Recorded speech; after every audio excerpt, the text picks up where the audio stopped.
Welcome to Celeb Scene Central. Rick Steves has announced that he has prostate cancer and will undergo treatment in the fall.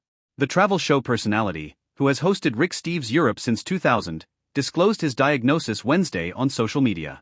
"My doctor assures me that if you're going to get cancer, this is a good kind to get, and careful scans show no sign of it having spread," Steves wrote. "There is a clear path forward to getting healthy, and this fall, I'll be in the hospital for a few days having prostate surgery."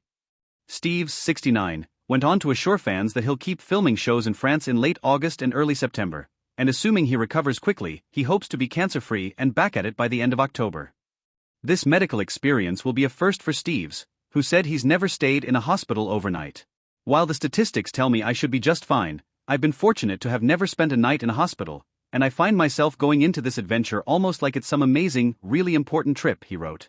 "I feel good about my positive attitude, and I expect to take home some delightful, if intangible, souvenirs like appreciating and seeing a vibrancy in the little things, appreciating the goodness in people and the treasure of friends and family, being wowed by modern medicine and the army of amazing, smart and dedicated people that make it possible, appreciating what a blessing life, health and this world to enjoy is, and, just in general, being more thankful." Steves also said he has great trust in his doctor, and added, "I have lots more to be thankful for, including the support of friends and loved ones and a strong faith that I'm in good hands."